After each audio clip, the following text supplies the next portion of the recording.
Hello everybody, welcome to my channel. This is Ellen. Although I say everybody, I'm not really sure how many will watch this, but this is a new series that I'm starting. Hopefully in this series, I'll be talking about some ghost stories in China. If you're familiar with the classics in China, or if you're not familiar, that's also fine. There's a book called Liaozhai Zhiyi, which is a book full of ghost stories.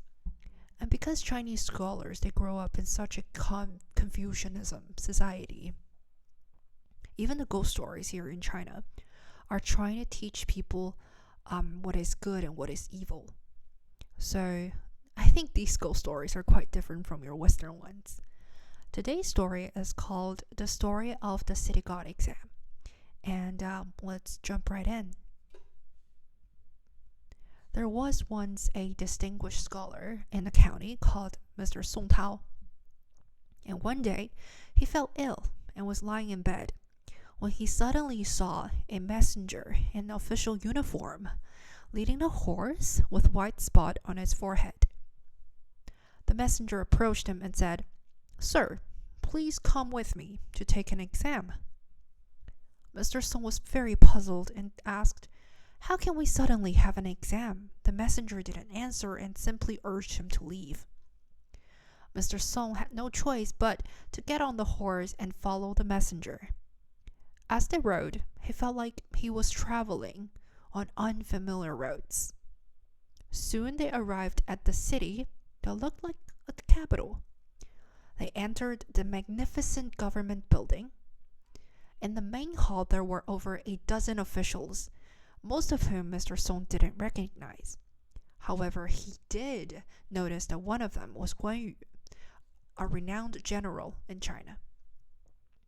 In front of the hall, there were 2 tables and stools. Another scholar was already seated at the lower table, so Mr. Song sat next to him. Each table had paper and writing brushes.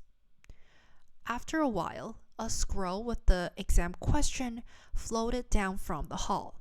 Mr. Song looked and saw 8 characters. 1 person, 2 people, with hearts, without hearts. Both scholars finished their essays and submitted them.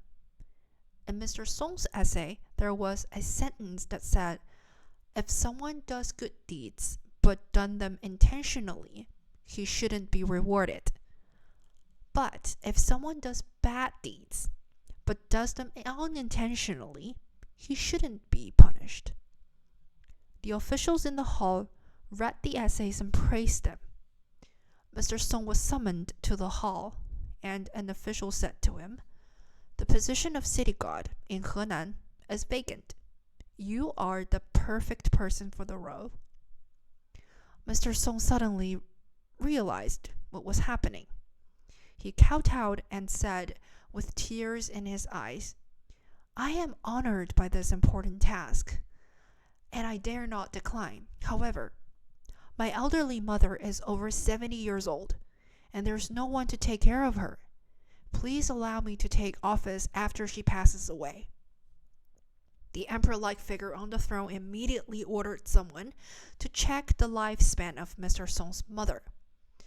An official with a long beard consulted the records and said, "Madame Song has 9 more years of life." While the officials were hesitating, Guan Yu spoke up. "Why not let the scholar surnamed Zhang fill in for 9 years, and then Mr. Song can take over?" The emperor-like figure then said to Mr. Song, "You should have taken office immediately, but we'll grant you 9 years of leave, out of consideration for your filial piety. We'll summon you again when the time comes."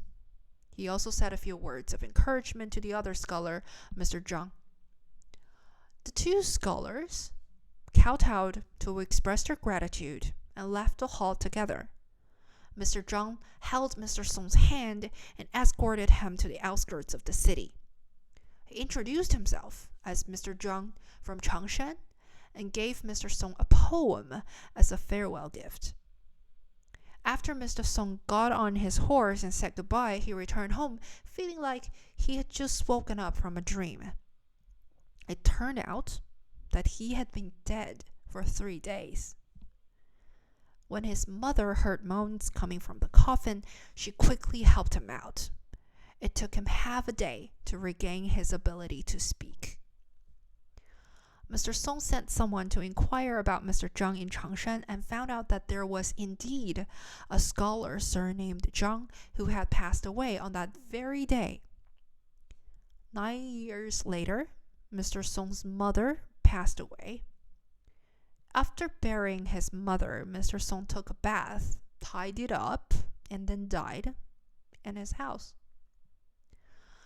Mr. Song's father-in-law lived in the west gate of the city, and one day he suddenly saw Mr. Song riding a beautifully decorated horse, followed by a large entourage.